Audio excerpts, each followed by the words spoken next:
Welcome, ladies and gentlemen. Welcome to the Infowars Nightly News. Today is Tuesday, July 17th, 2012. I'm your host, Aaron Dykes. Tonight, outrage after local news channel helps public identify gun owners using a system similar to that identifying sex offenders. Then, Iceland has hired an ex-cop to hunt down the bankers that wrecked its economy. And the Pentagon releases comics for globalist domination. All this, plus we replay a special interview from Jeffrey Smith, one of the leading food safety and genetically modified researchers in the country. Grab your pencil and paper because you won't want to miss this interview. All this and more on the Infowars Nightly News.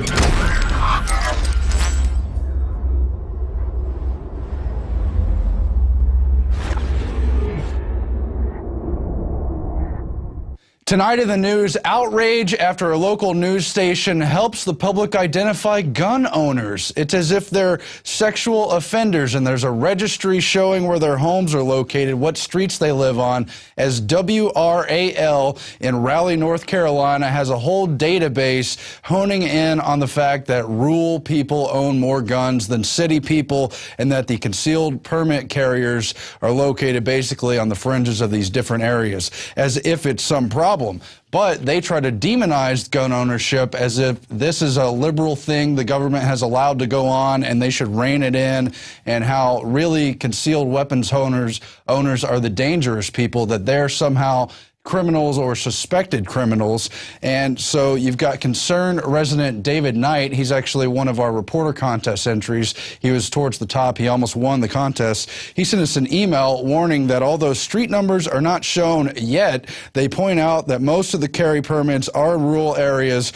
On my road, for example, there's only 4 addresses. On other roads where you could find on there's maybe 1 or 2 homes, basically tipping off criminals to where there's weapons in the home and where there isn't, and allowing them to be persecuted by people who are terrified of firearms despite the Second Amendment. This information has only previously been available through written requests to the state's Bureau of Investigation, but now it's being publicized in effort to basically demonize gun ownership. Knight says the news station's act of helping the public identify gun owners is an attempt to name and shame, while suggesting the Second Amendment advocates pose a threat akin to sex offenders, which is ridiculous.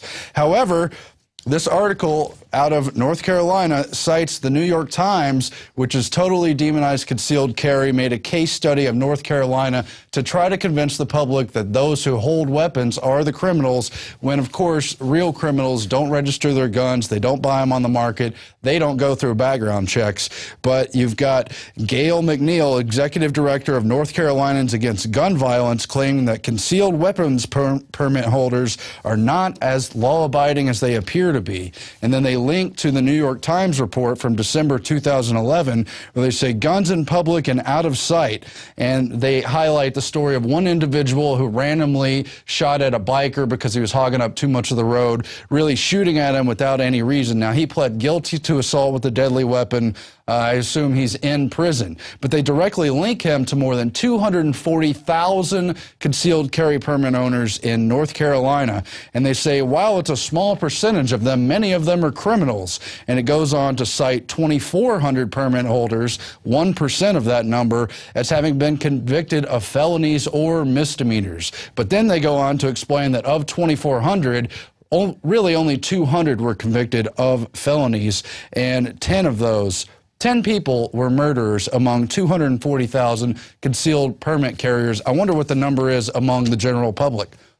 But they just want you to think these are the criminals, these are the people who are going to commit crimes, so they're trying to create a scare about it. In fact, in the WARL article, Peggy Elrod, who's basically a gun shop owner, says some of them believe this is the criminal element, people who train to use guns.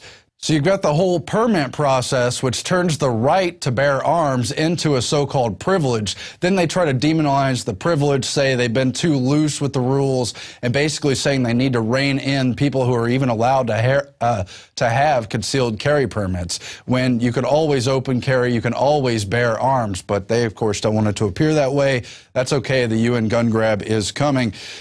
Turning to Iceland, this is a positive story, actually, because in all the other parts of the Western world, they refuse to even suggest that bankers are part of the problem of this worldwide depression that's looming. All the derivatives they traded to put all these countries in debt, in dire straits, to make the banks ready to collapse, and to try to get the public to pay for the whole collapse of the whole thing. Well, that didn't happen in Iceland. They said no to the banker debt, and now they have a white-collar crime investigator, a former local police lieutenant named Olafur Hauksson, who's going to be tracking down individuals who helped sink the country into the credit crunch. He's already brought a bunch of convictions, and he's going for more, including the former chief of staff of the country's finance minister, who is accused of insider trading charges. And they are not only tracking down the suspects, but help bringing the actual charges in the case to the court to make sure that things follow through in a reasonable manner. So Iceland really should be the model of how to keep your sovereignty in the midst of the financial crisis, how to not commit suicide by tying yourself to the bankers and drowning in a big lake. But instead, the media covers up Iceland and wants you to literally bow down to Goldman Sachs as they take over every other European country and get ready to do it here in the U.S. Just a very interesting story to keep our eye on. Now, Alex has a video just tearing apart Obama's latest speech where he says, if you produce something, you better thank the state for it, because the state basically helped you live, helped the sun come up, helped things happen in the modern world. Big indictment. Here's that video right now. If you've been successful, you didn't get there on your own. I'm always struck by people who think, well, it must be because I was just so smart. There are a lot of smart people out there. It must be because I worked harder than everybody else. Let me tell you something. There are a whole bunch of hard-working people out there. If you were successful, somebody along the line gave you some help. There was a great teacher somewhere in your life. Somebody helped to create this unbelievable American system that we had that allowed you to thrive. Somebody invested in roads and bridges. If you got a business, you didn't build that. Somebody else made that happen. The internet didn't get invented on its own. Government research created the internet, so then all the companies could make money off the internet. Barack Obama is bought and paid for by monopolistic capitalists who are anti-free market and who are extremely cold-blooded in their publicly stated orthodoxy of world corporate government, where they're exempt from all the laws they put on us. But Obama basically plays the part of a communist populist. We heard this from Lenin, Stalin, Mao, his mentor, the Marxist-Leninist Frank Marshall Davis. I mean, Obama brags about it in his book. Anybody who's read hardcore communist writings knows that the things that Obama covers in the speech he gave this weekend, campaign speech, is directly out of the Communist Manifesto and the planks of the Communist Manifesto. And if you read those planks, we're so close to it today. The issue is this is not a movement of the grassroots. Read None Dare Call a Conspiracy. We sell it at Infowars.com, written back in '71. It shows how Arm & Hammer, David Rockefeller, all of them, his dad before him, funded Lenin and Stalin. It's now declassified. Our government helped put Mao into power. Look it up. In '49, he killed over 60 million people. They want thugs, whether they're fascist or communist, that control countries. Okay, Bill Clinton's mentor wrote Tragedy and Hope, 1,400 pages. Head of Georgetown Political Science, breaking it down. This is the real world. But he gives this incredible speech and sells the population that, hey, collectivism is good. It's what makes things great. We know the type of collectivism that does not have the people's consent creates total nightmares. Every once in a while, if a crisis happens or something, you can see forms of collectivism that do create some breakthroughs. But generally, I'd say about 98% of the time, it is pure poison. And even if you have some philosopher king who directs some good things at a point, things degenerate later, and now those big systems of power that have been created and centralized are taken over by monopoly groups and mafia groups, and it creates a hellish situation. Look at every collectivist model. China, Russia, all these other countries that have done it. It produces tens of millions of dead. Now, you can go to Infowars.com or LouRockwell.com and read this Comrade Obama praise the state, ungrateful individualist heathen. And remember now, 51% of the U.S. lives on a government paycheck. And I understand they took your money your whole life, and now you can say it's your money. The point is they've got you under their control. But for Social Security and people out there, they're already devaluing your check with inflation. And wait till QE3 hits that they're just now starting to announce. So here's a clip of Obama, and then I'm going to break down some of the speech and the fact that he's visiting Austin today here on Infowars Nightly News. They know they didn't. If you've been successful, you didn't get there on your own. You didn't get there on your own. I'm always struck by people who think, well, it must be because I was just so smart. There are a lot of smart people out there. It must be because I worked harder than everybody else. Let me tell you. All right, let's pause it right there. And he goes on and on. Remember, they've now got 51% and growing of the population totally dependent on government. I saw this number from LouRockwell.com and looked it up. It's true. Did you know that they've doubled the number of people on welfare in just 3.5 years? Doubled. Because, yes, the banksters in this monopoly economy are putting things into a depression. So a lot of people would be in trouble if they didn't have it. But they create an atmosphere where you've got to go to them for help. And then they can use that giant mob as a political army, just like they're now announcing the, quote, free government health care for the illegals, but citizens have to pay for it. That's now been announced. And, old people won't get the treatment now because it's all rationed. The death panels, it's all being announced. But understand this, even if you believe in collectivism, they don't have the consent. This is an offshore banking cartel with people like Warren Buffett, the biggest single recipient of the banker bailout in 2008 through 2010. Look it up. It's New York Times, Wall Street Journal. He's quite proud of it.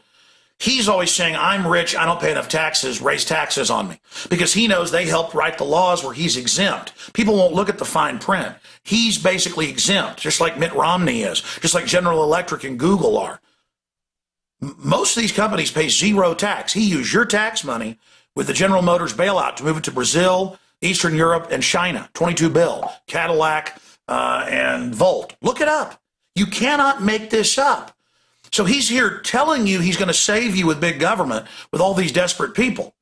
But they're going to give you the opposite. It's a corporate blowout, a corporate takeover, a hostile takeover with communist rhetoric to try to appease people that are in bad shape, saying capitalism's the problem. You see Newsweek, Time, all of them say capitalism failed. It wasn't capitalism to have powerful elites come in and get rid of Glass-Steagall and allow themselves to create over 1,000 trillion in derivatives and then have their agents in government sign us onto their debts and then tell us that it's our debt. You understand? This is the domestication happening right now, continuing. I mean, this is amazing communist speech, folks. Tell you something. There are a whole bunch of hard-working people out there. Yeah, don't worry. Just like all these other countries that go into communism and socialism, soon you're not going to have a job. I see these comments sometimes on these YouTube videos going, yeah, in socialist countries, there's 100% employment and everything's milk and honey. No, that's not how it works. It's so foolish, folks. They don't know about the rationing, the 1.5 years for a brain surgery that, you need to get in 2 months or you're dead. They have no idea about the incredible unemployment. They have no idea about the hellishness. They have no idea because they're taught in government public schools that it's going to be milk and honey.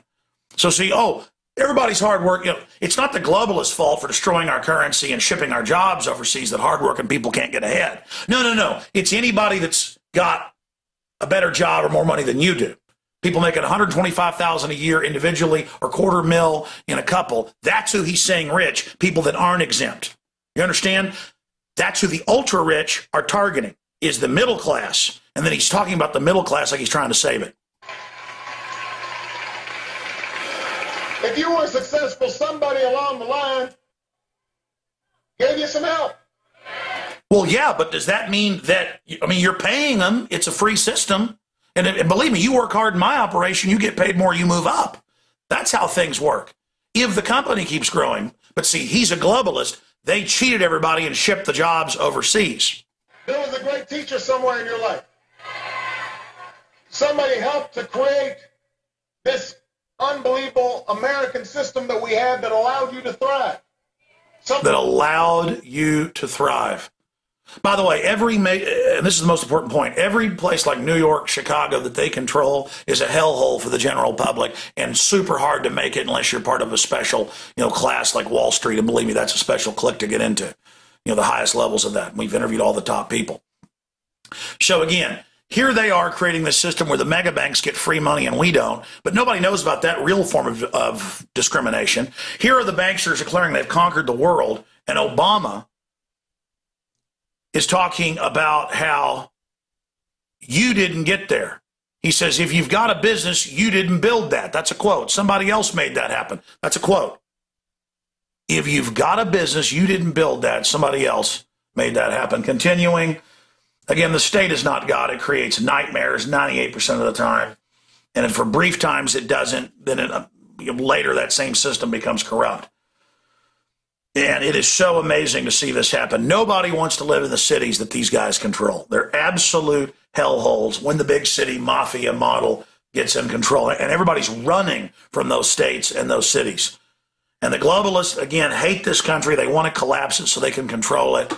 And it is so disgusting to see Obama up there pushing this when it is not the free market that did this. It's the people that control him that engineered it on record as a planned global meltdown. And now they're going to offer socialism and then communism as the solution to the crisis they created when they're offshore and globalist and exempt from the communism they're bringing into Western Europe and the United States, which is nothing but a takeover and a re-education of the country and a breaking of the back of the independent spirit.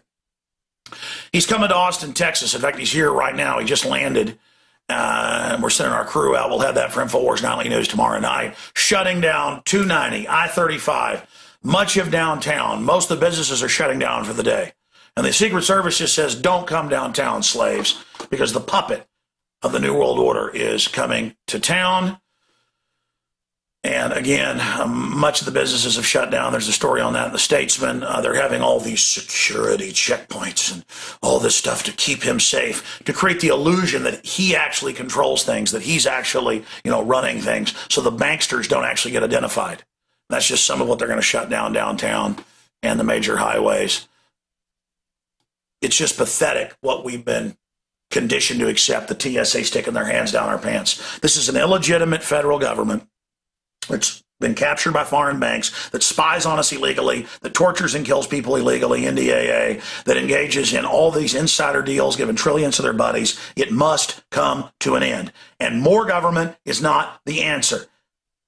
It's that simple. And they have domesticated all these people to use them as an army to suck out the rest of the substance of this country, and then the globalists will just move on to the next host nation. That is their program. That is their plan. Be aware of it and fight it. I'm Alex Jones signing off for Infowars.com. Find out more about books that expose it at InfoWarsShop.com, None Dare Call a Conspiracy, and others.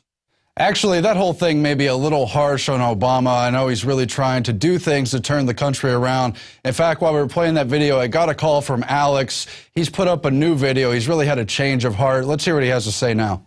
Ladies and gentlemen, I want to repent here on air, and I want to apologize to Mr. President, Mr. Obama. The buck really stops with him, and he really cares about us. That's why Goldman Sachs and JP Morgan and all these foreign banks financed him and Bush and Romney, because they're good people.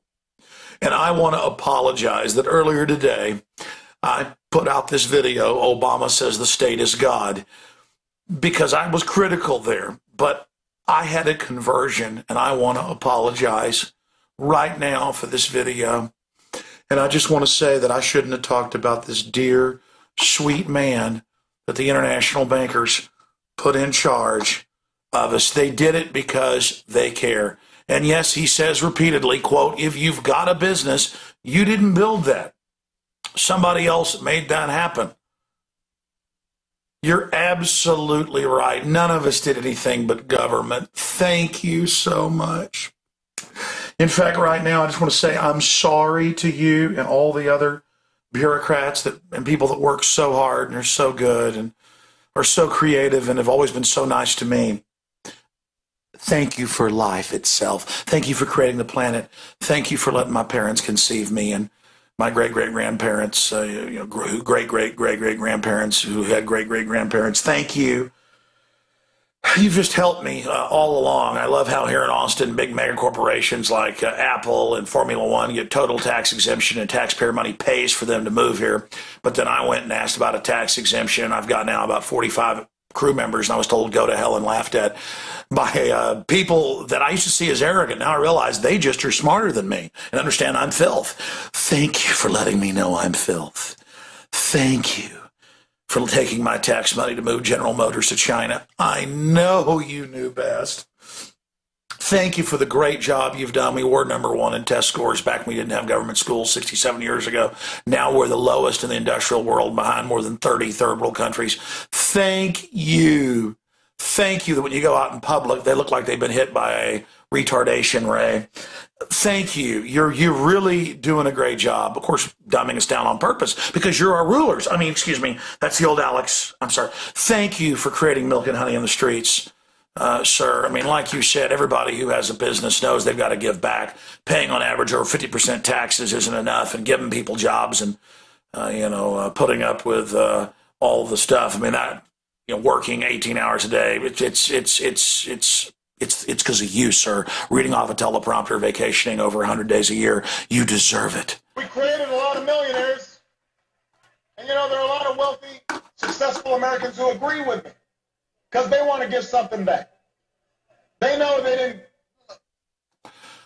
Oh, we created a lot of millionaires. I guess you kind of did by devaluing the currency the last 10 years. They didn't want it used to be, I guess, to be a millionaire, I've read. But, here you have it. And he goes on, let's face it. We didn't build the business. Here it is.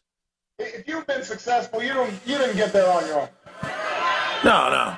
And he just goes on. So, yeah, if you got a beautiful voice, or you're a great painter, or you're a great dancer, or you're a woman who goes out and, sells her body, or a woman who goes out and paints paintings, or a man who goes out, whatever it is. You're an NFL player who goes out and sells his talents and sells his body to get broken up. You didn't do it on your own. You got that? Of course, the coaches and everybody else got paid, and they made money off of you, but that isn't enough. You need to pay the foreign banks that most of our taxes are paid to now on record. Even Ronald Reagan's own commission, the Grace Commission, found they go to foreign banks. More needs to go to them who are tax exempt because he cares about poor people, even though he's financed by the bankers who are tax exempt. Thank you, sir, for the NDAA and the drones and the checkpoints and giving the illegal aliens health care when you wouldn't get jack crap in Mexico if you went down there as a U.S. citizen. Thank you, thank you, thank you. You didn't get there on your own. I'm always... Well, sure. I guess our parents, I guess all the taxes we paid already, none of it's enough, is it? Notice we have bigger government we ever had in this country, and the prosperity's going out the window. And all the big government types that run cities like Chicago and New York, everybody wants to get the hell out of them. So the OECD and the UN and the IMF World Bank say they want a global government so there's nowhere to run. And I agree, nowhere to run, 100% taxes.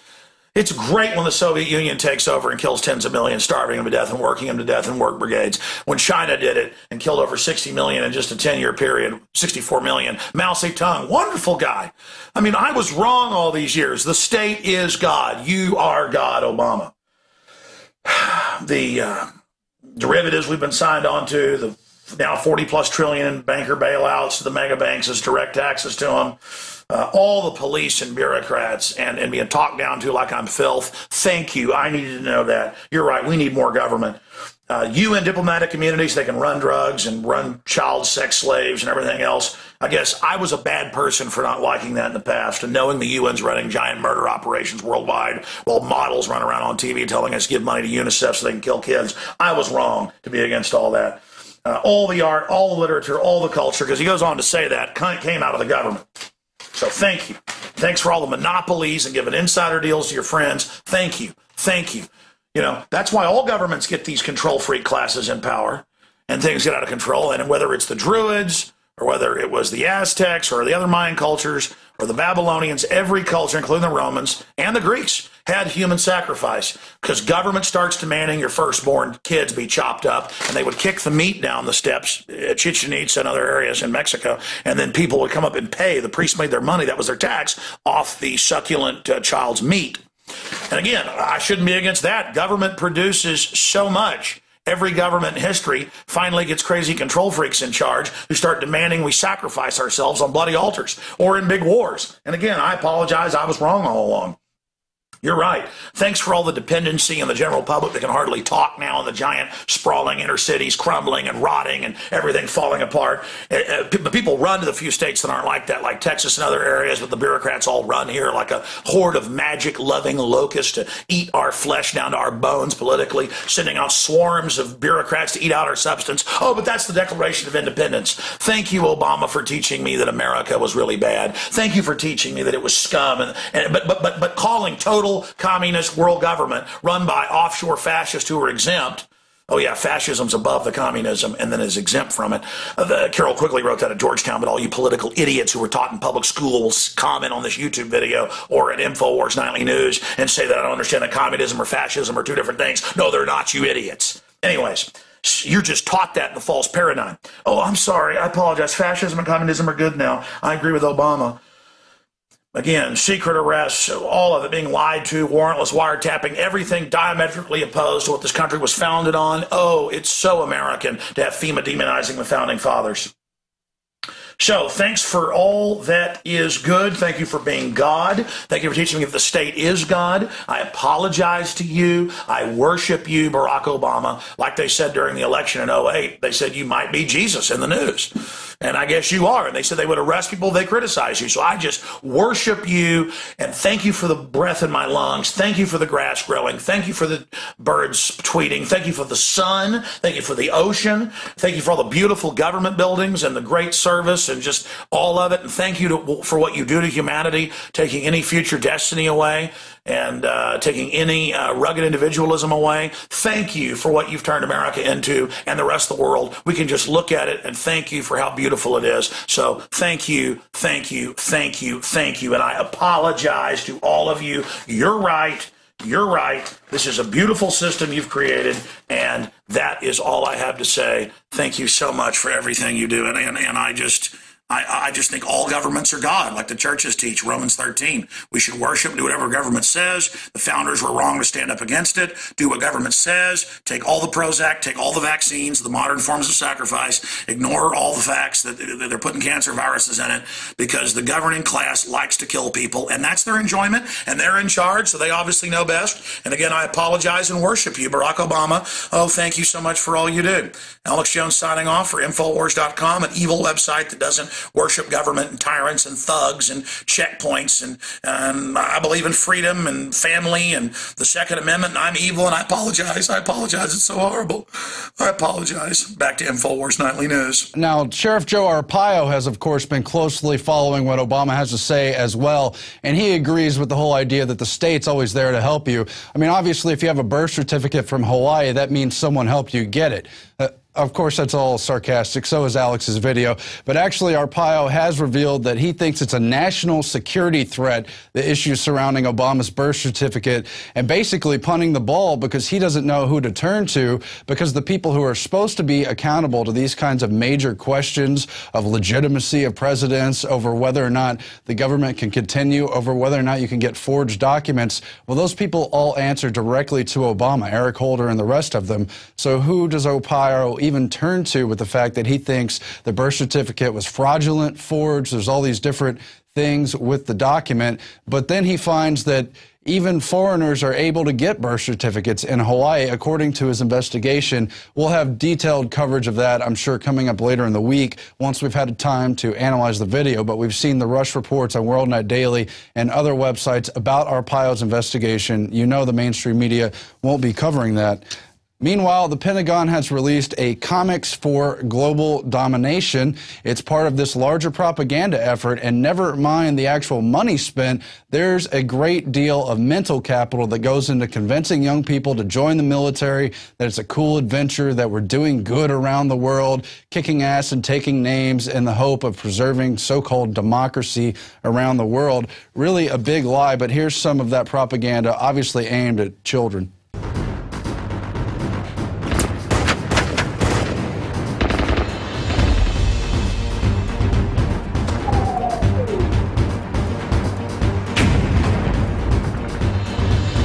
So you're seeing right now here part of America's Army Comics. It's going to be a free iPad and Android tablet from the same people who make America's Army PC games, always trying to indoctrinate people basically into killing at will because it's always for freedom.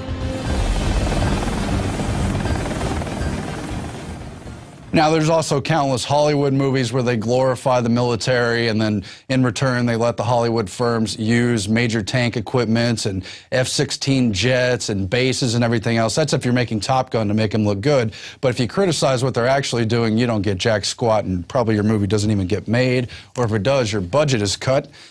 Meanwhile, Bill Gates has funded an experiment to spray atmosphere with sulfur particles now in New Mexico. He's been funding this for years, and they've been talking about what they might do, different proposals. Sulfur is only one of the proposals. There's also aluminum dioxide, barium salts, you name it. But this is an experiment that will take place in about a year at Fort Sumner, New Mexico, where they're going to send a balloon 80,000 feet up in the air to spray these particles, supposedly all to fight global warming.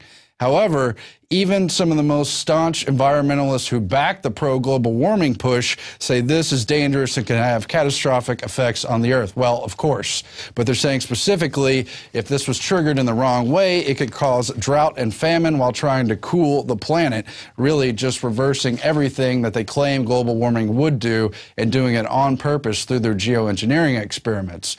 Call it chemtrailing, call it what you will. We've done a lot of research on this. It's been ongoing for a while. And again, you see Bill Gates not only backing Monsanto, not only backing all kinds of dangerous genetically modified food and organism projects, but now spraying the skies, salting the earth. And as you might have guessed, there's GMO crops from Monsanto and other firms specifically meant to deal with too much aluminum in the soil, with too much of these other salts in the soil. I don't know if they have a sulfur variety, but we're going to have a lookout for that. And again, involved in the project is David Keith, one of the main geoengineering scientists who's always said these proposals are good ideas. He and others have presented before the Council on Foreign Relations and other bodies to promote it and make sure it's not too heavily regulated. That was part of the UK-US study from a couple years ago. Meanwhile, other environmentalists are saying that nuclear meltdown is good for the environment. I wrote an article on this on Sunday after I randomly heard an NPR segment where they said, visit sunny Chernobyl, and how it's a love letter to pollution. This author, Andrew Blackwell, has said, really in this poetic language, paradoxically, perversely, the accident may have actually been good for this environment. Because it's a quarantine radioactive zone, everyone has left a long time ago, and very few people spend any time here. He tells All Things Considered host Guy Raz on NPR. You've got to go in spring, obviously, and it's just full of trees and birds and insects. It's become a huge accidental wilderness preserve. In a way, nature has taken over. The birds and bees and animals and wolves are not aware, don't care about the radioactive contamination we do, Blackwell says. There's nothing like it. It's an absolutely unique place, and most of it is flat out beautiful. Now tell me that's not propaganda for Agenda 21, where they envision a planet rewilded by the general animals and bees and plants and birds, but devoid of humans, celebrating these areas where humans can't go anymore, even if it's for the ironic reason that man caused this great disaster, clearing out, in this example, the Chernobyl wasteland, which I think also killed more than 1 million people, scientists have estimated. But it's beautiful now because there's no people there and wildlife has taken it back over. So it's almost as if these nuclear disasters are good for the planet. And in fact, it dovetails with other propaganda that's been going on. And no, I don't just mean Ann Coulter saying that radiation's, quote, good for you, although that's totally insane as well. Suzanne Posel, who frequently contributes to Infowars, writes the article, Do Nuclear Disasters Play into the Global Elite's Agenda 21 Rewilding Scheme? And she goes on to cite someone totally different than the author I just cited, one Robert Baker, director of the Natural Sciences Research Laboratory, who says the 20-mile exclusion zone at Chernobyl is off limits to humans. However, all species of plants, insects, and animals have repopulated the areas and made a new home where no humans are allowed. Even some species that were supposed to be extinct have reestablished themselves without signs of mutation from the radioactivity. In fact, none of the animals at Chernobyl show signs of radioactive mutation. The world's biggest ecological disaster has been declared a growing natural habitat where deer grazed in lush pastures, wolves openly stalked their prey, and life was thriving despite the Geiger counter readings showing the dangerous levels of radioactivity present. Baker remarked, "The countryside is beautiful." So there's that talking point again, that the atomic cleared zones, the radioactive fallout zones, while humans can't go there, are beautiful for the planet, beautiful for life. Really just bizarre stuff, as more than half of the U.S. nuclear plants are admittedly crumbling. Literally 75% or more are leaking, including the radioactive element tritium. It's affecting water supplies, general economic impact, environmental impact is all there. You got the Fukushima disaster still, excuse me, you have the Fukushima disaster still weighing in and causing problems, and yet they say, "Isn't it beautiful at Chernobyl?" Really strange. Monsanto, on the other hand, Protection Act may help grant total immunity to the biotech industry and ensure that the GM crops are always approved. We're talking about quiet riders, little tiny clauses added on to these major bills for both the 2012 Farm Bill as well as the 2013 Agriculture Appropriations Bill. And it's been put in there, of course, by Monsanto and other biotech lobbyists, of which there are many. The whole FDA, as you know, is basically run by Monsanto. And inside these riders, inside these giant bills, are requirements that the USDA give temporary approval even when GM crops have been questioned and put into the safety box for greater evaluation, which of course is only necessary for the protection of humans. If you don't know, if you haven't been tuning into this program and so many others, GMO is dangerous. It's been connected to organ failure, sterility, infertility, sneaker, passed down, hidden, ghost, third-generation infertility, heart attacks, organ failure. Well, I already said that one, but lots of problems. In fact, at the end of this news segment, we're going to play Jeffrey Smith in this long primer in an interview we did with him a couple years ago, where he explains the whole deal with GMOs, why you should look out for them, how to avoid them when you're shopping, and so on and so forth. So please stay tuned for that. But meanwhile, you've got these appropriations and little clauses in here which really ensure that these products are going to hit the market without any serious safety testing. And they've already had the Bush and Quayle administrations really fast-track the whole GMO process, make sure the Obama administration would not get in the way, or the Clintons, or George W. Bush, or the rest of them. Really, we're witnessing a takeover by biotech. They say they're going to have 50 times the natural species within about 50 years from the synthetic biology market. Really scary stuff happening. But in the here and now, we have to also be worried about World War III. We have Iran just announcing that its plans to close the Strait of Hormuz have been finalized. You remember at the end of last year and earlier in this year, they were warning that they could block the Strait of Hormuz and that they would if attacked by the West. Now they're saying that plan is finalized. Don't attack us over the nuclear issue or anything else, or else we're going to block the Strait of Hormuz, which would definitely send things into a World War III zone. It would further drive up the oil prices. The West might think we are just bluffing with the blockading of the Strait of Hormuz, but we already have some good plans on how to do that, said Firuzabadi, who was quoted by Fars News Agency. However, of course, doing this blocking the Strait of Hormuz plan is dependent upon approval from the Supreme Leader Khamenei. Not that he's good. None of these people are good in these foreign countries, but we don't need to start World War III, yet they are purposely provocateuring it. There's no greater evidence of that than the latest false massacre that's been claimed over Syria. Kurt Nimmo has the article, Prelude to Destruction in Syria, Another Fake Massacre. That's the massacre at Tremse, Syria. It was reported with standard sensational fanfare over the weekend by establishment media, yet it is just another war propaganda fabrication. Like the babies in incubators, like everything, like every war of the 20th century that the West was involved in. It's been billed as Syria's bloodiest massacre by Newsweek, Bloomberg, you name it, Hillary Clinton, all these people. But in reality, it turns out all the people supposedly massacred were really just rebel forces. They were 90% plus all male. They were all of fighting age except a couple people. They haven't been able to produce any real victims' names that would be part of a, quote, massacre. I believe there was one 6-year-old child who was killed. Well, you want to guess how many civilians will be killed if you bastards go to war in Syria, if you start a World War III? How many civilians were killed in Iraq? It's been estimated conservatively at more than 1 million people during the formal war and another million during the decade of sanctions under Clinton and the others. But they want to holler and scream about 130 excuse me, not even 130, 103 victims that were actually just al-Qaeda rebel fighters funded, propped up by the West to take over Assad. That's what's really going on, but they want to claim it's a massacre. And even the New York Times admits that it was a battle, not a massacre.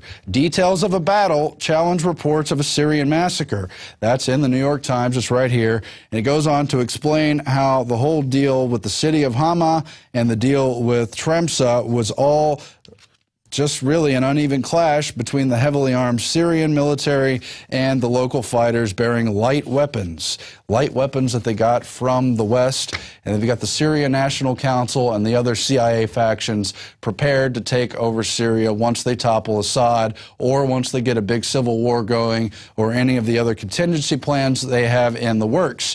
But that is why Tony Cartalucci, among others, has written that Hillary Clinton must resign, because she's been propping up this latest event in Tremsa as a massacre when it was really a battle from a faction they've covertly propped up. Let's just get honest about what's going on here. Her irresponsible warmongering challenges America's credibility, he argues, and obviously that's true, but of course Hillary's just taking orders from those who steer the real master plan. She's just a hatchet man. She's an executioner. She doesn't make decisions, although she happily would make basically the same decisions, because she loves to see people, well, let's just say some celebrate the war and bloodshed that goes on around the world. I, for one, don't. I hope we can somehow avoid this. Meanwhile, there's another bombshell with Syria. A defected Syrian ambassador admits to his role in killing U.S. troops. He claims he was killing on behalf of al-Qaeda and on behalf of Assad in Iraq. Well, while it may be true that al-Qaeda was killing U.S. soldiers in Iraq, there's very little evidence to believe it was being directed from Assad. Instead, Tony Cartalucci outlines how the West has been propping up al-Qaeda for all these years, and how all that killing was basically done under the Hegelian dialectic to stir things up and ensure a big body count, and how this hero of the West for defecting is really part of the problem, and they're just propping up Assad's so-called casualty claims and his wrongdoings, while always avoiding what the West has done. I hope they don't go to war. We turn now to the Daily Quote. Stay tuned. After the break, we have the big Jeffrey Smith interview. You want to tune in. You want to share it with friends and family, especially those who really haven't gotten around to studying the effects of genetically modified organisms. This is a great primer, a great introductory lesson. We turn now to that quote. By the end of this decade, we will live under the first one-world government that has ever existed in the society of nations, a government with absolute authority to decide the basic issues of survival. One world government is inevitable. That's from Pope John Paul II, and it's definitely true. You see it with the environmental issues. You see it with the demonization of guns. They want a collectivist society, not an individual society. So being an individual in the future is basically going to be outlawed and demonized. You always have to do things for that greater good. Anyway, thanks for watching, people. Please subscribe to PrisonPlanet.tv. You help fund this program. You help us get the word out. And please also check out Planet Infowars, where you can turn the website, that's a social network website, into your weapon against the New World Order. You can make it your info war to fight your way, hone in on the issues you think are most important, and help organize people either in your local area or across the globe who are interested in it, network on the issue, and begin to take action. That's all for my part for tonight. Thanks for watching, and stay tuned.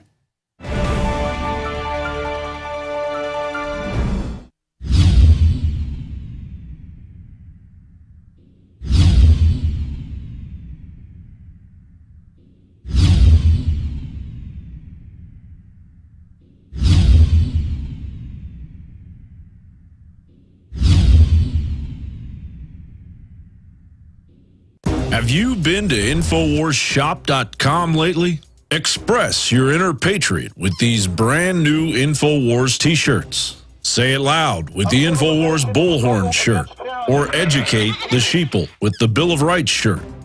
Grope the public's mind with the TSA shirt. And with this shirt, you can let the dark side know of the Rebel Alliance's power. All available at InfoWarsShop.com.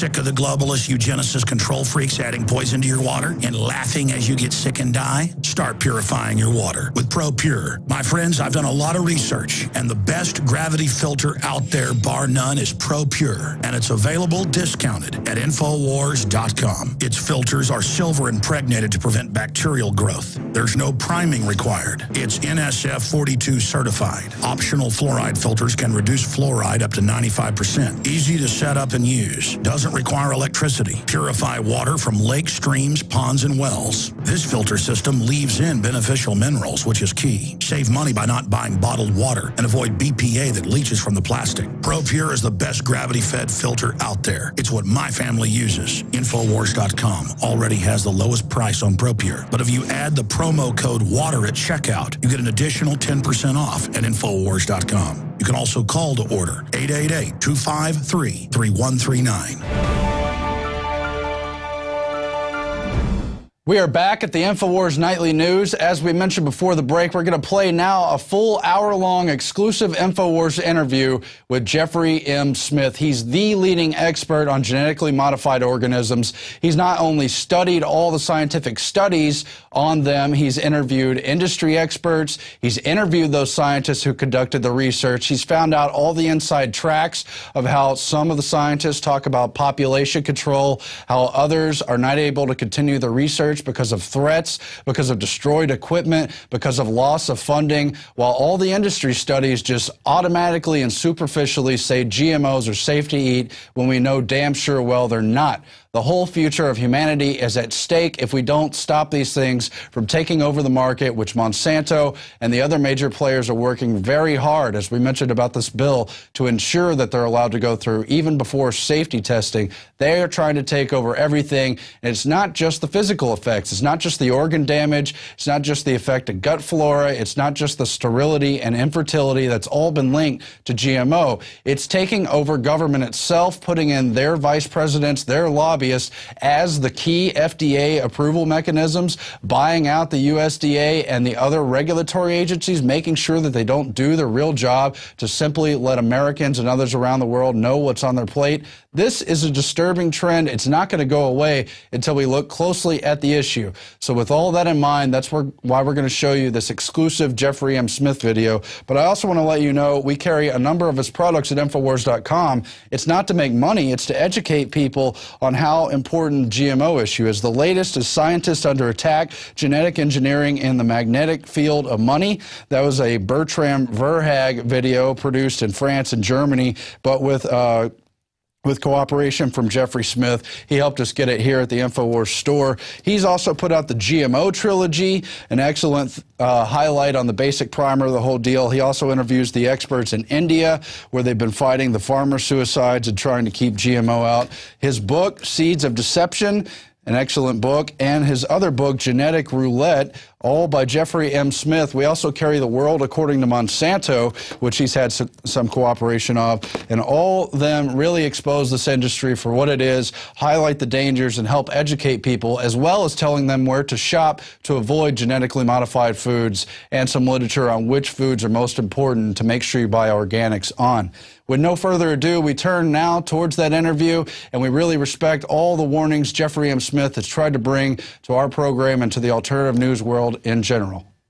Of the hundreds of researchers that I've interviewed, scientists, you name it, no one has showed a greater overall knowledge and the skill to articulate it in an easily understandable way than Jeffrey M. Smith.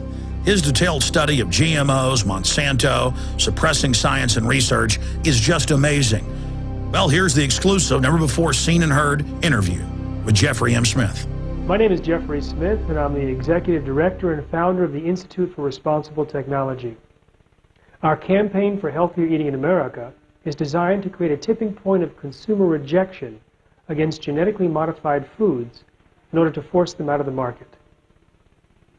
Genetically modified foods are foods where the gene from one species, say viruses or bacteria, are forced into the DNA of plants such as soy, corn, cotton, canola, sugar beets. Those are the 5 major GM crops. And the derivatives of those crops, unfortunately, are in the vast majority of processed foods.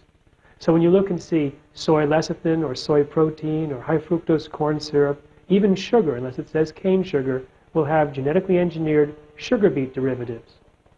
The reason why genetically modified foods got on the market in the first place was because an FDA policy claimed that the agency wasn't aware of any information showing that the foods were significantly different.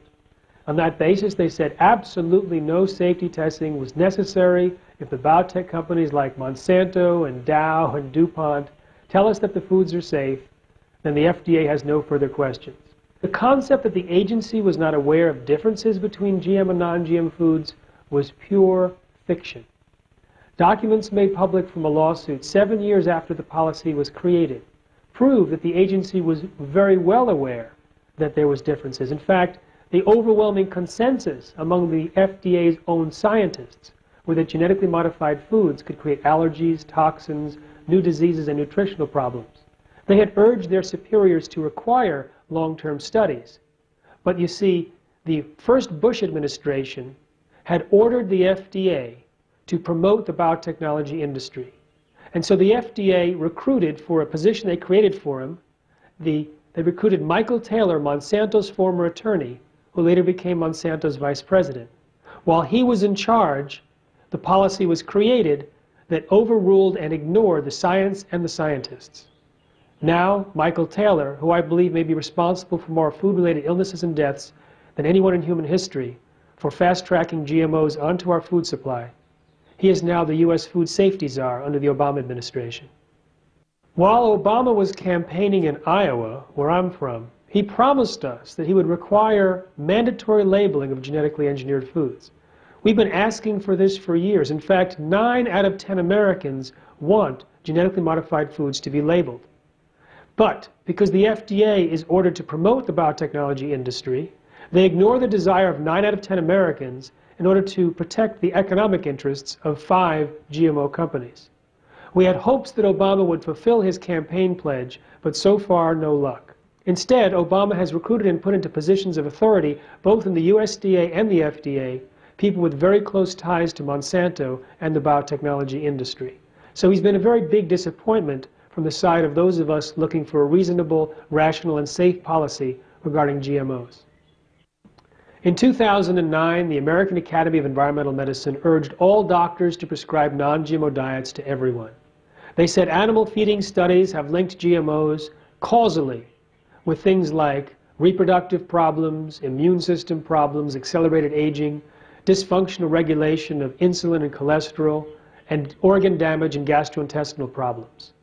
They asked for doctors around the country to prescribe non-GMO diets and to give out educational materials to help people understand the risks and the alternatives. There are 2 main reasons why people genetically modify foods. They either drink poison or produce poison. The poison drinkers are called herbicide tolerant. Most popular variety is Roundup Ready. Let me explain. Monsanto's scientists found bacteria growing in a chemical waste dump near their factory, surviving in the presence of their herbicide called Roundup. So they had the brilliant idea, let's put it in the food supply.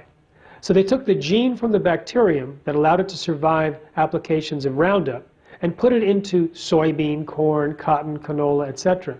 So now you can spray the field with Roundup and it kills all of the other plant biodiversity in the field, but not the Roundup Ready soy and Roundup Ready corn.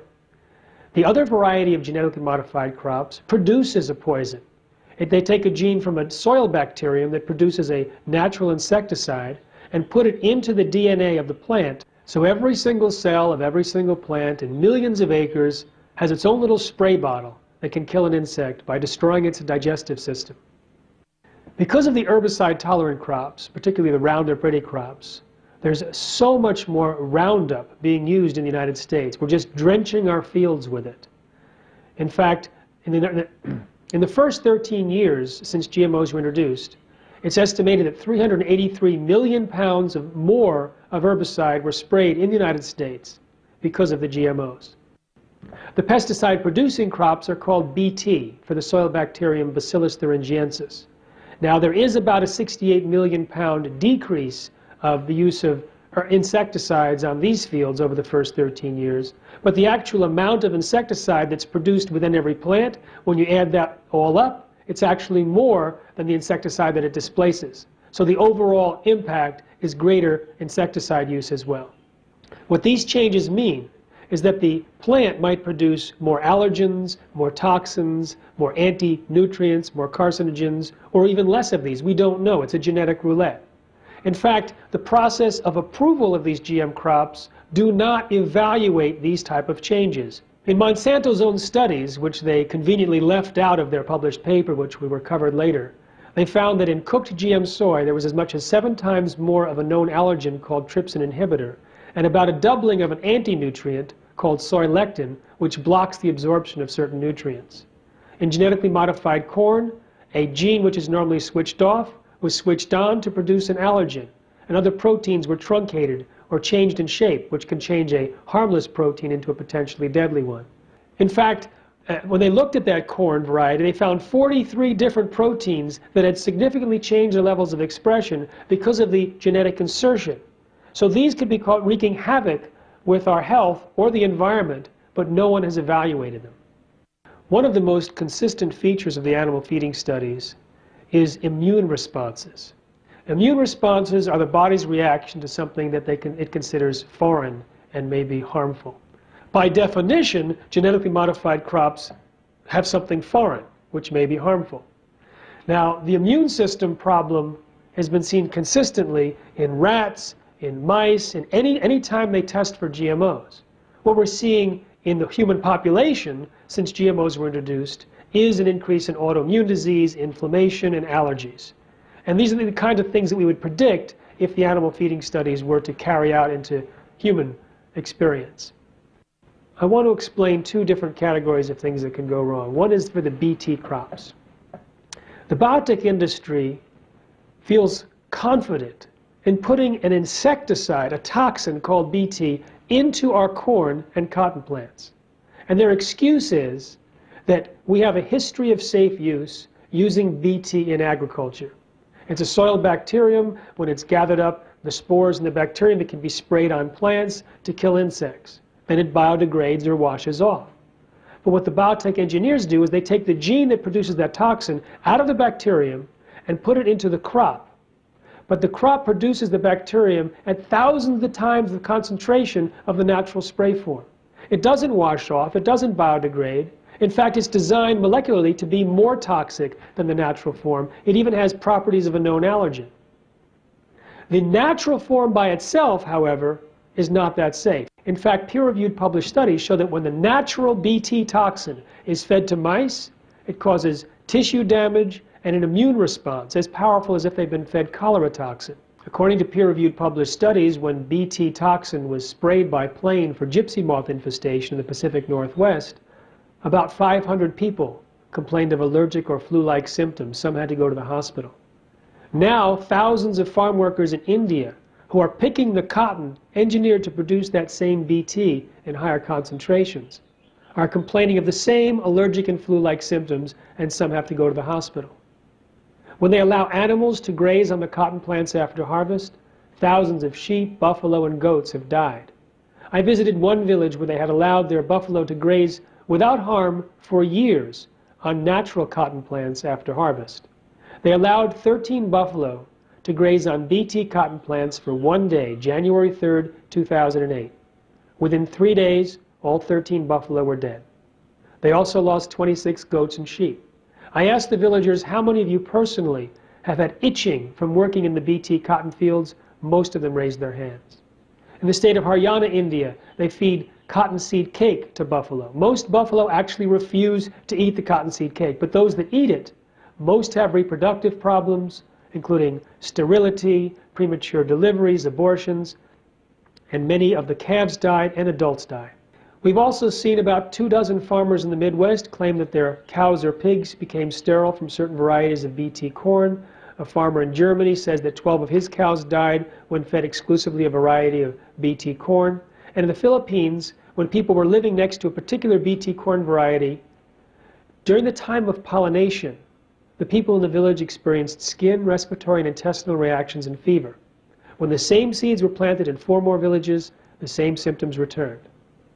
They also reported deaths among water buffaloes, chickens, and and horses and unexplained human deaths. When the Italian government conducted a study and fed Monsanto's Bt corn to mice, the mice had massive immune responses.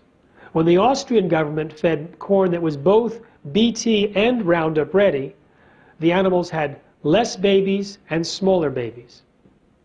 Now these are the problems that may be resulting from the Bt toxin itself, or they may be resulting from the massive collateral damage that results from the process of insertion. We don't know because no one is looking.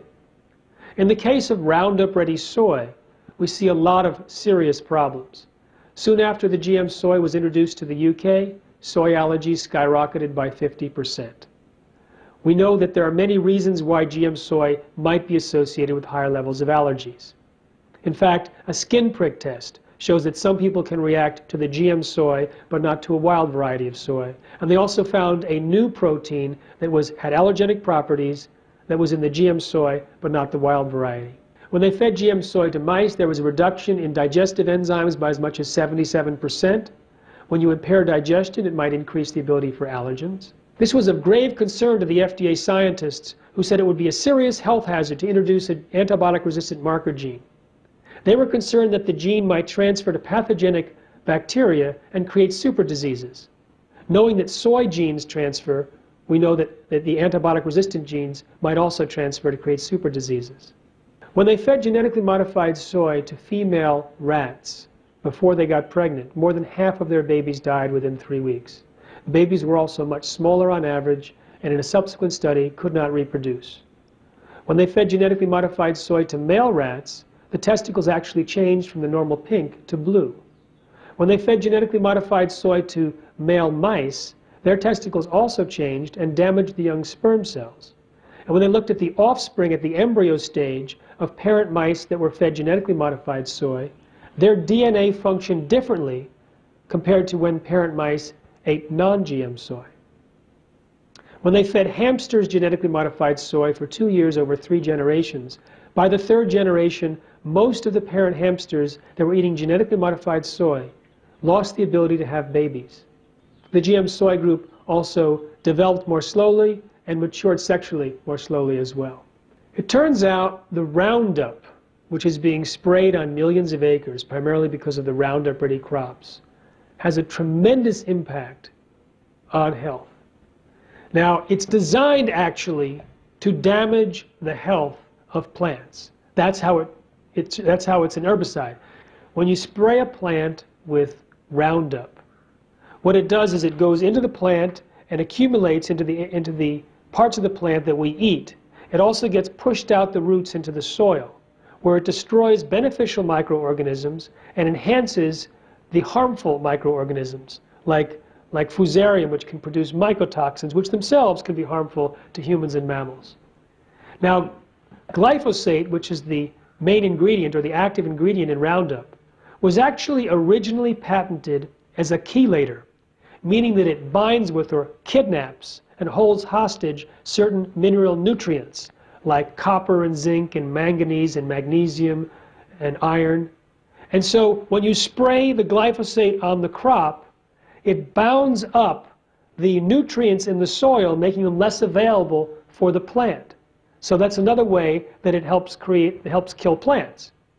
But when we eat the glyphosate, either in the plant or because of the contaminated groundwater, we also end up chelating some of the nutrients in our bodies, making it less available for our health and protection. And there's a lot of diseases that are associated with mineral deficiencies. Now, the Roundup itself is also toxic to humans and mammals. In fact, it interferes with endocrine development. It can cause, in certain rat studies, lower sperm counts, abnormal or dead sperm, lower testosterone level. So when we see the genetically modified Roundup Ready soy being fed to animals and causing reproductive problems, we don't know if it's the GMO component or the high residues of Roundup. In addition, the glyphosate in Roundup doesn't just dissipate. In fact, 2 courts, one in the United States and one in France, told Monsanto they had to stop saying that their Roundup was biodegradable. It actually accumulates in the soil and can last up to 3 years or longer. So the more we spray with Roundup, it has an accumulating effect, so that anything that's planted in that same field after Roundup can also uptake the Roundup. And it can be reactivated when you put in fertilizers. They've even found glyphosate in the manure of chickens. So now if you spread chicken manure on a field to create increased nutrients, the glyphosate might tie up the nutrients, making it harder to nourish the plants. And we are flooding our country with this glyphosate. In fact, the weeds are developing resistance, so people are pouring on more glyphosate, which is the active ingredient in Roundup. One of the interesting aspects of genetic engineering is anytime a scientist discovers a problem, they're attacked. It doesn't matter how much credibility they have, what level of publication they put it in, they're attacked. Sometimes they lose their funding, sometimes they're fired or lose tenure. I'll give you an example. The UK government wanted to prove to a skeptical public that GMOs were safe. So they put out a grant proposal trying to find someone who can design testing to show that GMOs were safe. 28 different scientists applied. They gave it to Dr. Arpad Pusztai, the world's leading researcher in his field. He worked at one of the top nutritional research institutes in the country, or in the world, and was leading about 20 or 30 people on this grant. He fed genetically modified potatoes to rats as part of the protocol. The potatoes were engineered to produce an insecticide. Now, he knew this insecticide was harmless to rats. He had fed huge amounts of the insecticide to rats in previous experiments. In fact, for this experiment, one group of rats was fed the GM potato that produced its insecticide. One group of rats were fed natural potatoes, and a third group, natural potatoes plus the insecticide spiked directly into the diet. Only those that ate the GM potatoes got sick. So what was the cause? It was not the insecticide. It was somehow the process of genetic engineering which caused the massive damage to the rats, including potentially precancerous cell growth in their digestive tract, smaller brains, livers, and testicles, partial atrophy of the liver, and damaged immune system after only 10 days. He went public with his concerns and was a hero for about 2 days at his prestigious institute. Then 2 phone calls were allegedly placed from the UK Prime Minister's office, forwarded through the receptionist to the director of the institute. The next day, Dr. Pusztai was fired from his job after 35 years and silenced with threats of a lawsuit. His team was disbanded. They never implemented his protocols, and his institute, plus the UK government, launched a campaign to destroy his reputation in order to protect the reputation of biotechnology. After 7 months, by an order of Parliament, his gag order was lifted, he got his data back, and it's now published. And it remains the most in-depth animal feeding study yet published on GMOs, implicating the process itself as causing harm. In Moscow, when the scientists discovered that Roundup-ready soy fed to female rats caused more than half of their babies to die within 3 weeks, she was told by her boss, who was being pressured by his boss, no more studies on GMOs. In fact, the documents were burnt on her desk, samples were stolen. One of her colleagues tried to comfort her by saying, well, maybe the GM soy will solve the overpopulation problem. One of the criticisms that was leveled at the Russian scientist, which has merit, is that she never conducted a biochemical analysis of the feed. So maybe there was some toxin mixed with the GM soy that caused this astounding death rate. But after she had done the research 3 times with similar results, coincidentally, the rat chow, which was being fed to all of the rats in her Russian facility, switched to be based on GM soy. So she couldn't do any more studies because she had no controls. But after 2 months, she had the brilliant idea to ask her colleagues, what's the infant mortality rate in your mice studies? Let me say that again. But after 2 months, she had the brilliant idea to ask her colleagues after 2 months, what was the infant mortality in the rats that you're working with?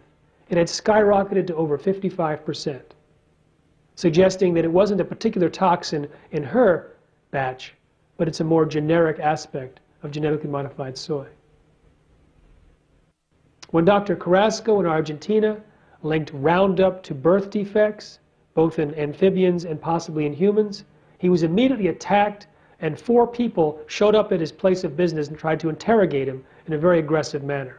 Time and time again, when scientists discover adverse findings about GMOs, they're attacked viciously in the press, through their colleagues. It happens so often that many scientists just give up and they refuse to do any more research about GMOs. One of the myths of biotechnology is that GMOs are going to feed the world. Actually, they work against feeding a hungry world. If something is to feed the world, well, first of all, it has to increase yields, it has to be reliable, and yield increase actually has to be a way of solving the hunger problem. It also has to be healthy and better than competing technologies. GMOs fail on every count. First of all, the average GM crop reduces yield. It does not increase yield. Second, increased yield actually isn't the solution to hunger today. We have more food per person than any time in human history, but 1 billion people go to bed hungry or malnourished. It's a question of distribution and economic access. Also, GMOs are not reliable. Take the case of BT cotton in India. That Monsanto has convinced millions of farmers to plant BT cotton. And unfortunately, it doesn't always perform. In fact, the UK Daily Mail estimates that more than 125,000 farmers who planted BT cotton and were unable to even repay the high-interest debts that they took out for the expensive seeds and associated chemicals committed suicide.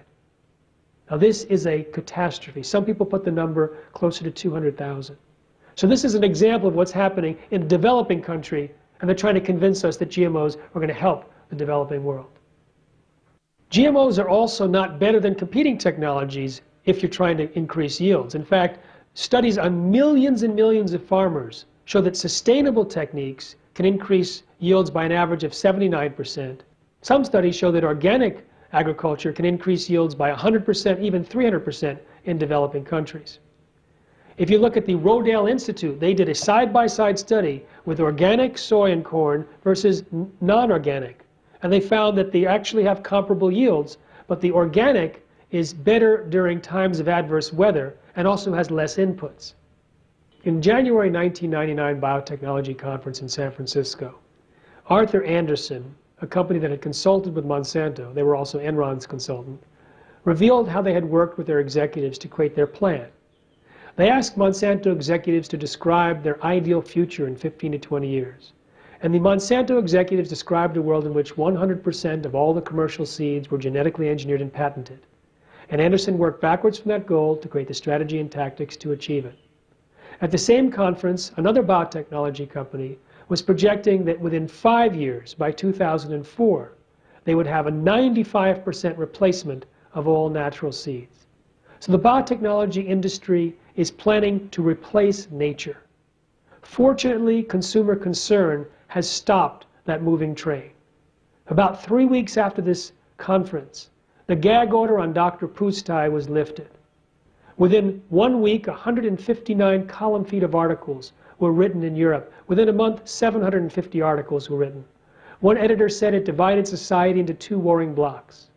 Within 10 weeks, the tipping point of consumer rejection had been achieved. Within a single week, in the end of April 1999, virtually every major food company committed to stop using GM ingredients for their European brands, but not in the US, because it wasn't reported in the US. According to Project Censored, the Arpad Pustai story was one of the 10 most underreported events of the year.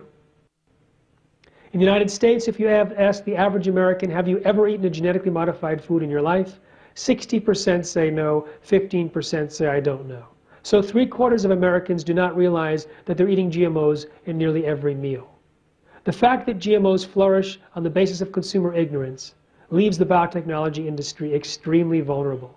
If some event or campaign were to increase the visibility of GMOs, especially the health dangers, we could see a tipping point in the United States like we've seen in Europe.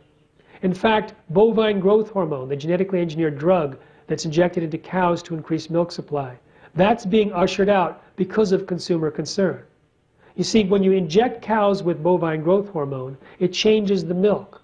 There's more pus, more antibiotics used, more bovine growth hormone, and of greatest concern, more IGF-1, insulin-like growth factor 1, a very powerful hormone which is linked to cancer.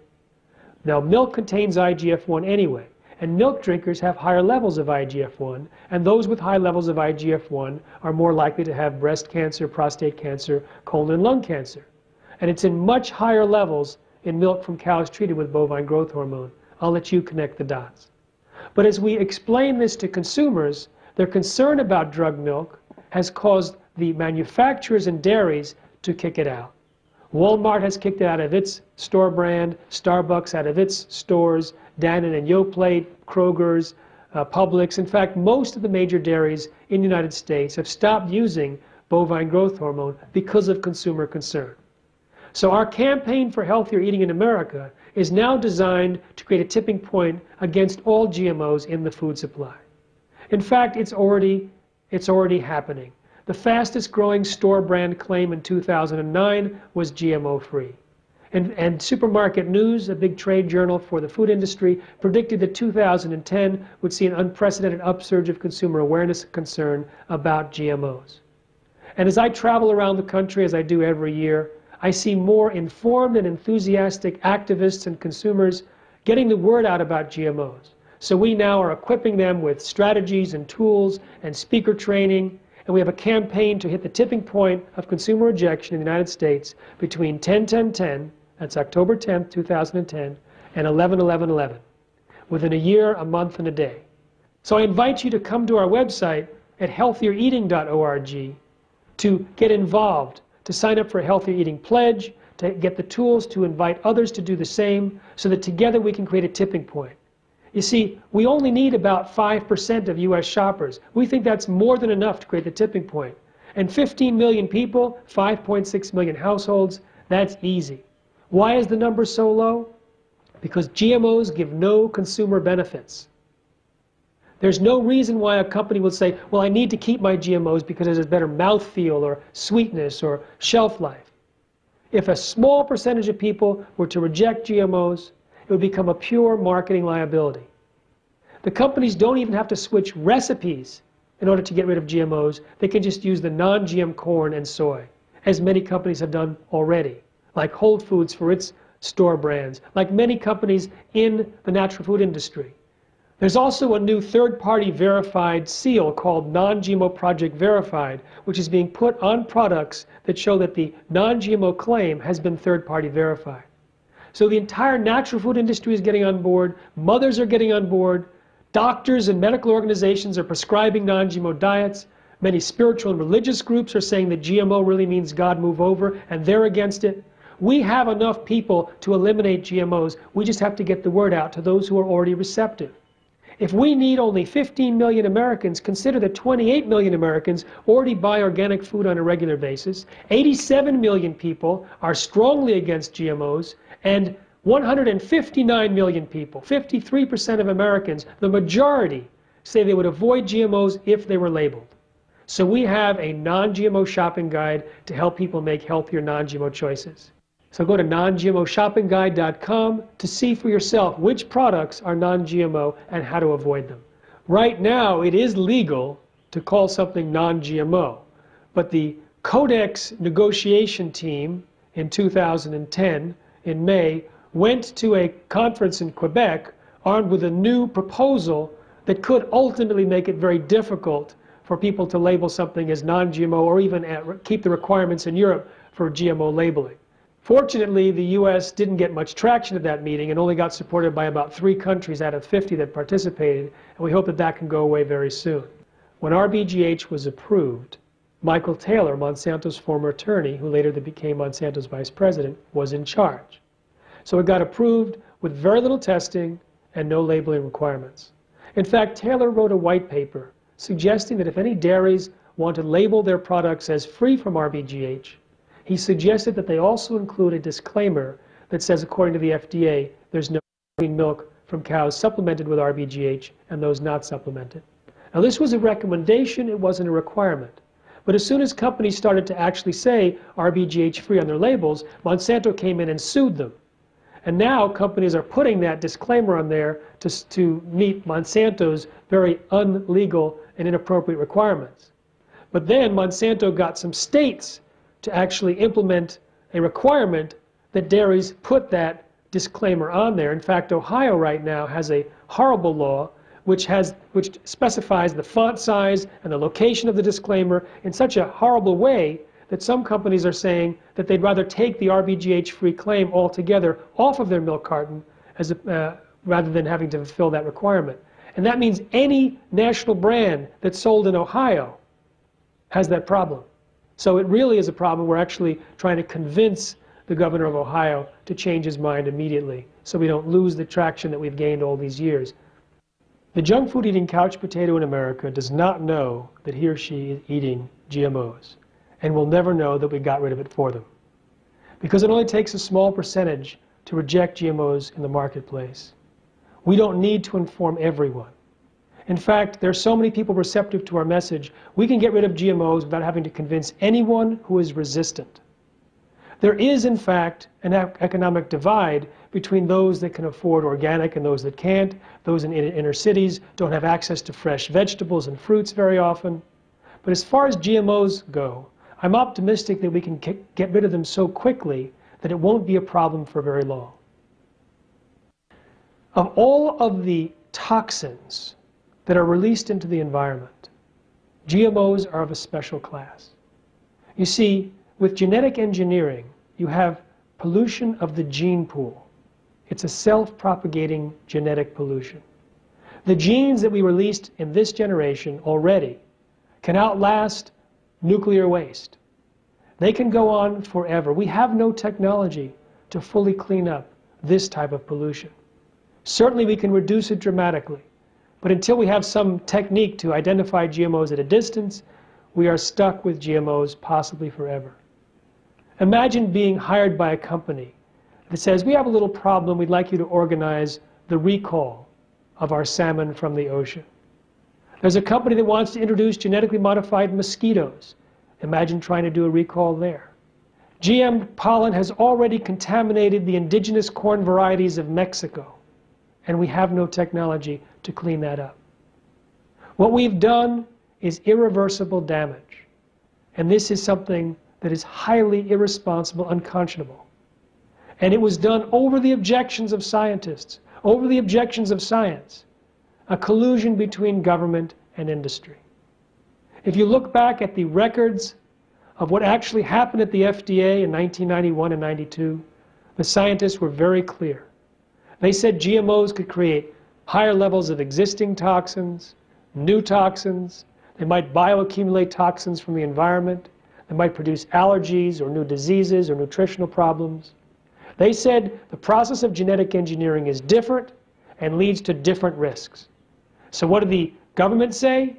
The government said, we know of no significant differences, we know of no significant risks. Completely lying about what actually was said within the department. The first genetically modified crop to be reviewed by the FDA was the Flavor Saver tomato, engineered for longer shelf life.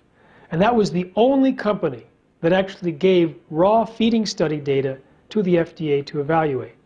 It turns out the rats refused to eat the tomato. Now this is not uncommon. In fact, eyewitness reports from all over North America and around the world show that a variety of animals, when given a choice, avoid eating GMOs. Cows, pigs, squirrels, geese, elk, deer, raccoons, mice, rats, chickens, and buffaloes. So it's my job to get humans up to the level of animals. When they force-fed the rats the tomatoes, 7 of 20 developed stomach lesions, 7 of 40 died within 2 weeks. Now, if you look at the data that was recovered from a lawsuit from within the FDA, they're clear that there were unanswered questions related to safety, and that the tomatoes did not meet their normal standard of reasonable certainty of no harm. But the political appointees did not put up any red flag to block the tomatoes.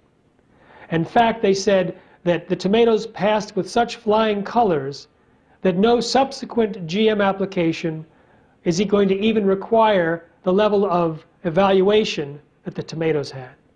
From that point on, it was purely a voluntary consultation process where the companies can choose if they wanted to even talk to the FDA, and they could determine what data, if any, they were to turn over to the FDA. And it's always been summary data, not enough to properly evaluate safety.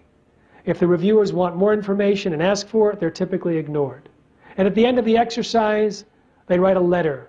For example, a letter to Monsanto which says Monsanto believes its foods are safe and understands its responsibility to make that determination. So the FDA has no further questions. The FDA does not even approve GM crops. They let the companies do it themselves. When you look at the actual research that's done by the companies, they have rigged their research to avoid finding problems. Even very serious problems, even deaths of animals, are dismissed as not statistically significant or not biologically significant or not treatment related without scientific justification.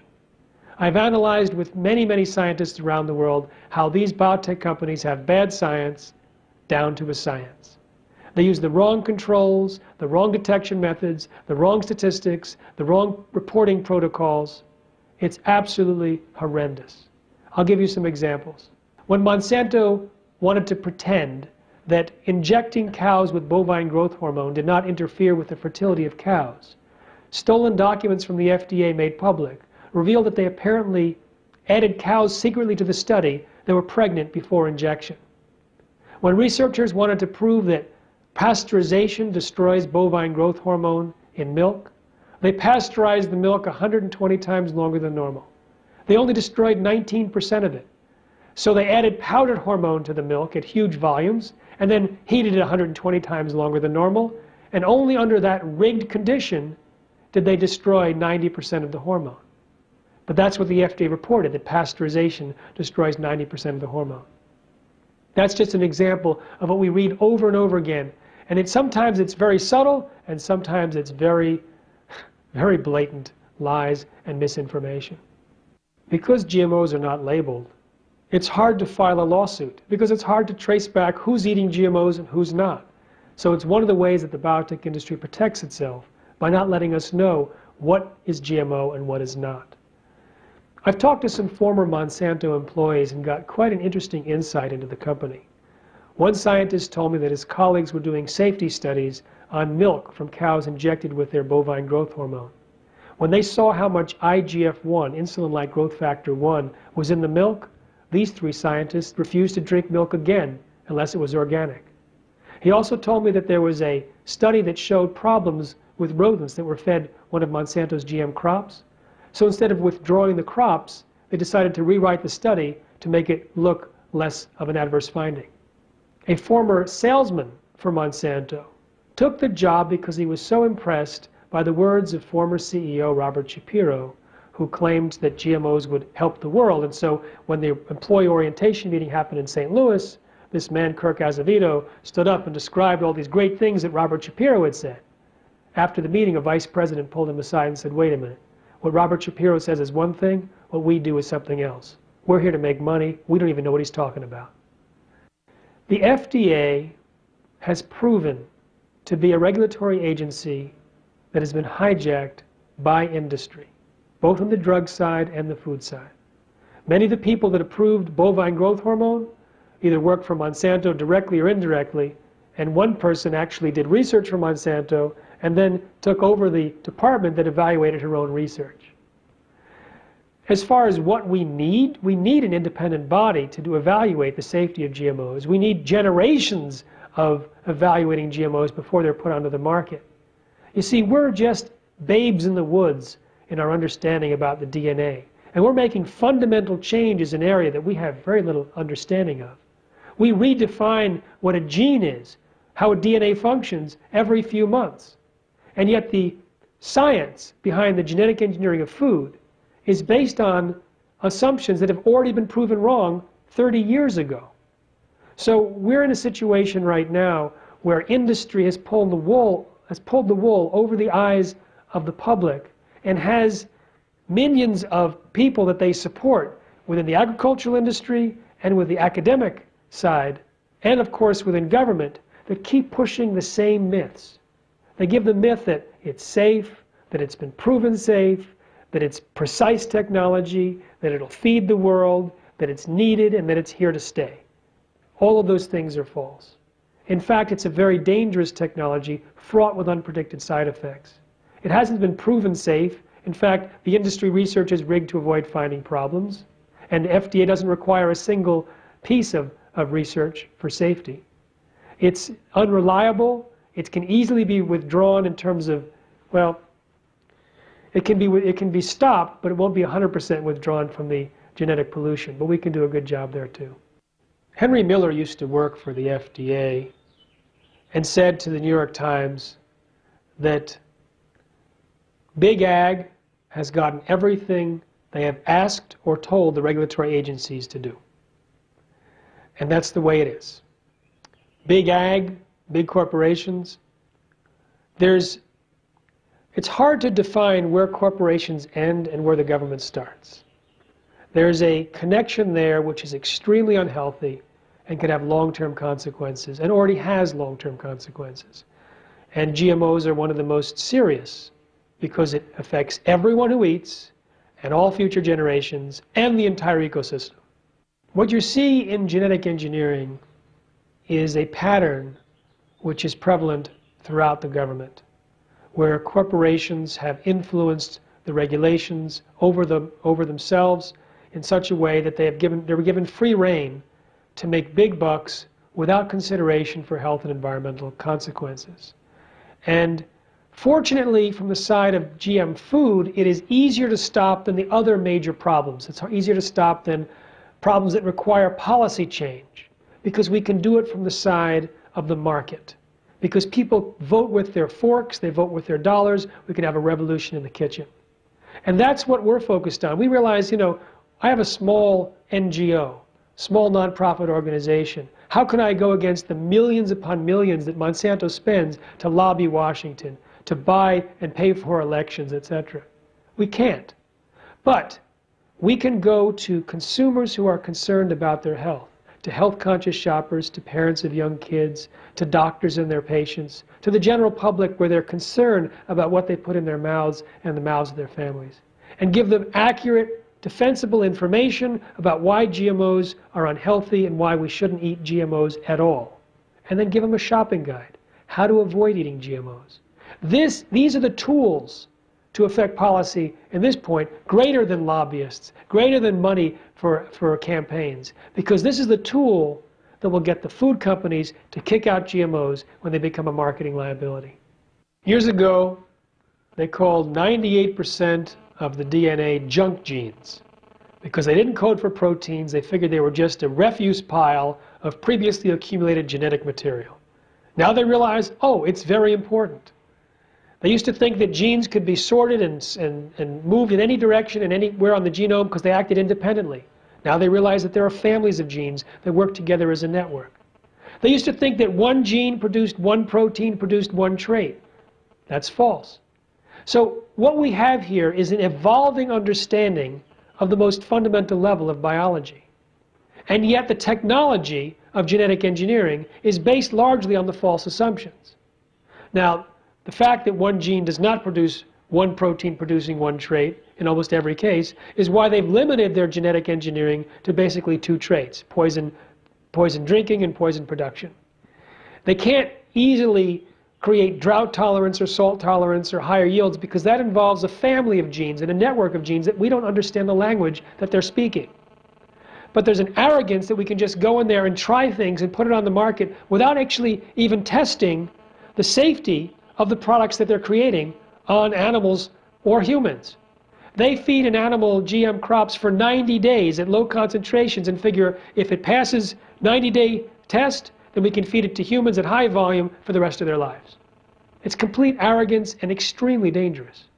One of Monsanto's plans is to introduce Terminator technology. It's not yet introduced, but it can have a catastrophic effect on agriculture around the world.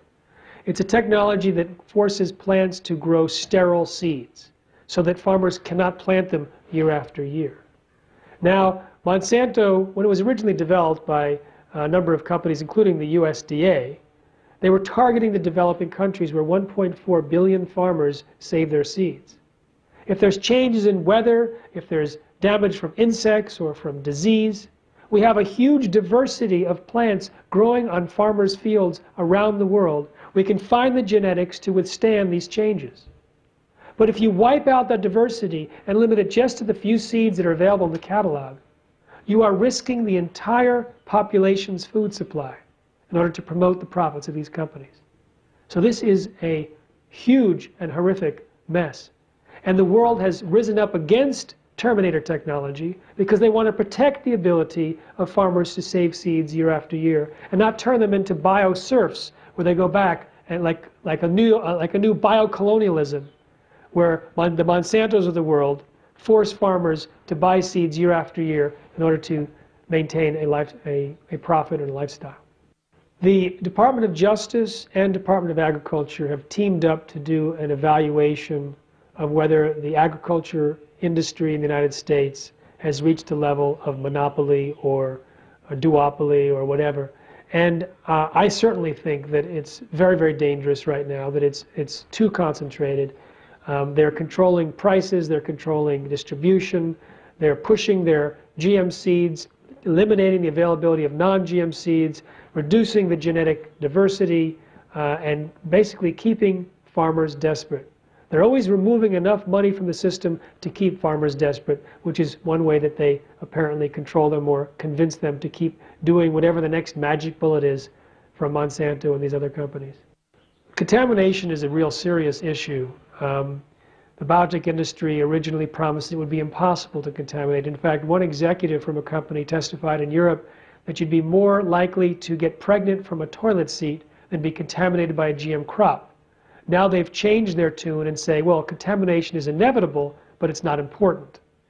It's very important. Contamination happens at a higher rate than anyone's predicted. Someone was looking at genetically modified alfalfa, which is out in very small quantities right now because it was taken off the market because it was approved illegally, but a small amount got on there. So someone was checking, and in 2008, there was a 3% contamination of the 200 lots that he tested. In 2009, it was up to 12%. In canola, which cross-pollinates very easily and the seeds move by wind, they looked at 33 bags of non-GMO canola seed. 32 of the 33 had at least a very tiny amount of contamination. It is difficult to get clean seed in canola, a little bit less difficult in corn, a little bit less difficult in soy, depending on the cross-pollination. But you also have contamination year after year.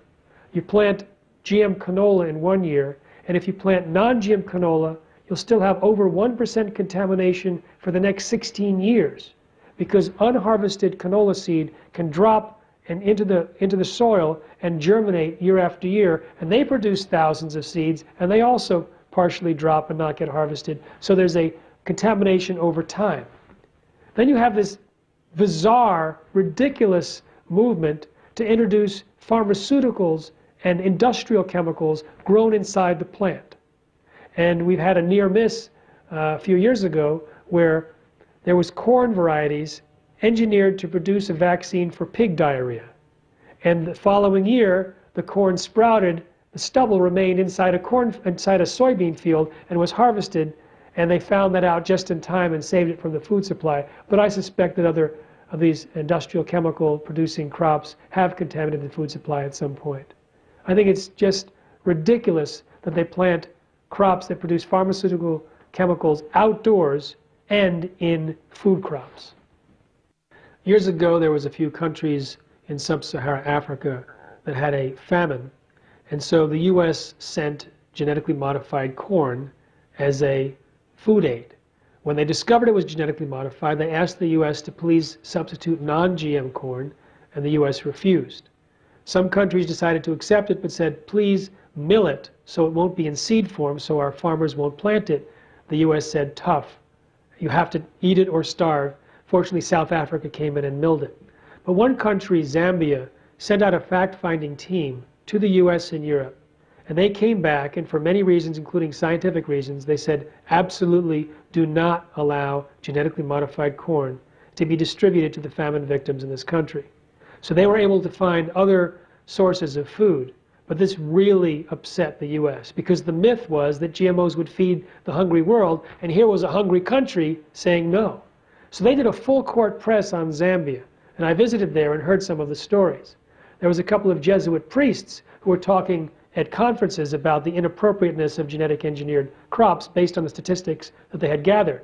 So the U.S. government tried to stifle the Jesuit priests. Colin Powell contacted the Vatican, and someone else contacted the head of the Jesuits in the US, and they kept trying to, they were lying about what these Jesuit priests were saying. And I spoke to and interviewed one of the Jesuit priests. One of the ministers, I believe the Minister of Agriculture, was introduced to the Secretary of Agriculture in the US, Ann Veneman, and when she heard he was from Zambia, she just rebuffed him, saying, "Backward country," and walked away. They sent congressmen and senators and professors. It was like they were just doing their best to try and convince Zambia that genetic engineering was okay. But the Zambian people, the Zambian scientists, and the government held their ground. And I think it was a very smart idea, because, you see, those that get food aid, 90% of their caloric intake is the aid itself. So if the food aid was genetically modified BT corn or Roundup Ready corn, that means they were going to have a much higher level of this genetically modified crop in their system than any animal has ever been fed in a laboratory for a test. And if BT toxin does in fact disrupt the immune system or have toxic reactions or cause leaky gut or any of these things that it might do, then this particular population that's already malnourished and probably immune deficient would be just absolutely targets for a disaster. So I actually congratulated the government for finding other non-GMO foods when I was there, and went on national television and national radio saying, you know, thank you for fighting off the American bully in this case. A colleague of mine was debating a senior executive from USAID, which is a big pro-GM organization from the US government. And they were debating in South Africa, and after the lights went down, the cameras stopped. They were continued to argue. And in the middle of this executive's anger, she let it loose, saying, "You just wait. There'll be so much GM corn in South Africa, no one in Africa could plant non-GM corn." So this was an indication of their plan for contaminating the African continent. This was their plan. It's interesting that when it comes to safety regulations, the biotech industry insists that its crops are no different from conventional natural varieties. When it comes to patenting, they say, oh no, it's completely unique and worthy of patenting. Patenting of life, patenting of crops, these are real problems that have allowed the biotech juggernaut to take off and to sacrifice issues of health for profit. We need to re-examine and revoke this concept of patenting life, and also look at the way that they actually file patents on indigenous knowledge. Companies have tried to patent flour used for chapati breads in India, for neem in India, which is a natural product that's been developed for years, for basmati rice, for all these different things. They'll go in like bioprospectors and biopirates to steal some of the indigenous resources that have possibly been developed by farmers over generations. And because they discover some ways in which the characteristics work on a molecular level, they file a patent, and then they can sell the products of their patent back to the indigenous countries that developed it. So it's an absolutely unfair situation and needs to be looked at. Now my focus is primarily the food safety. And I chose food safety because I believe that's the leverage to get rid of GMOs. You can be very against Monsanto. You can watch the world according to Monsanto and want to break something at the end of it.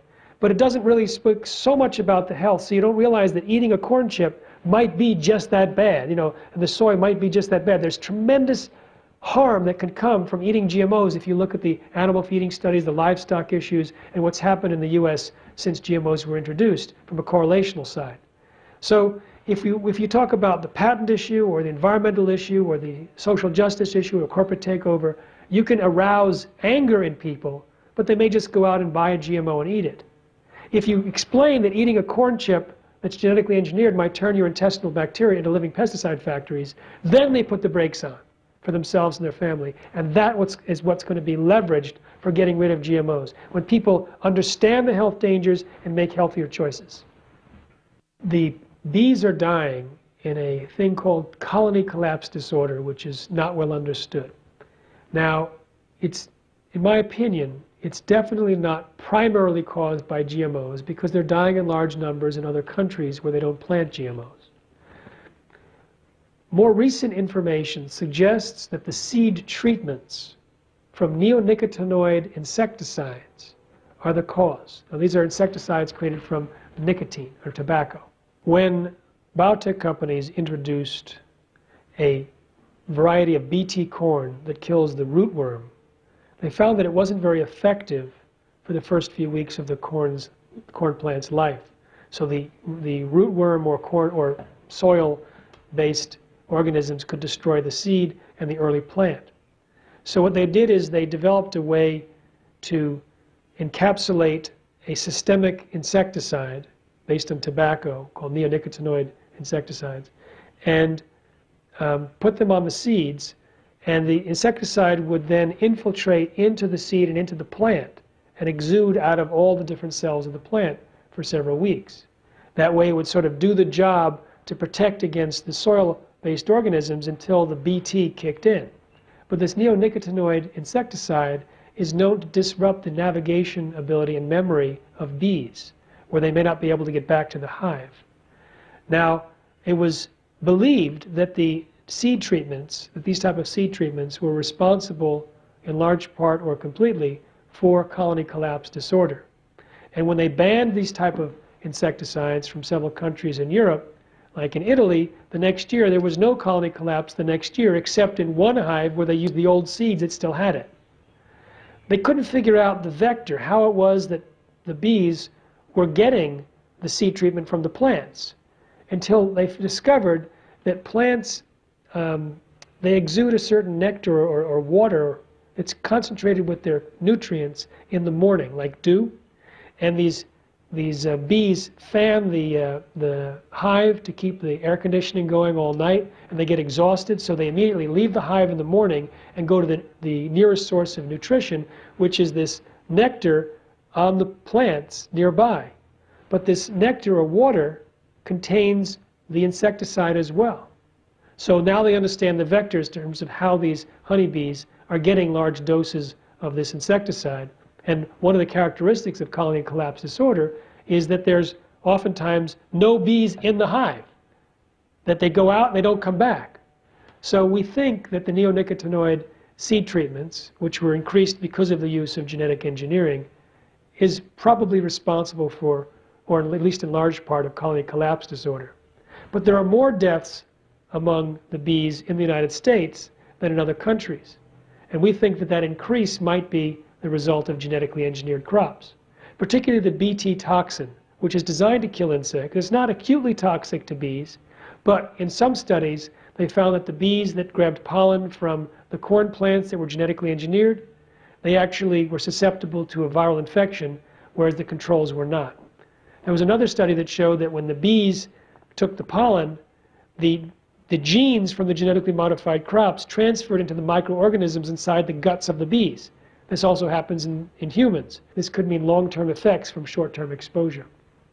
Genetically modified foods and crops are one of the most dangerous health and environmental catastrophes we're facing.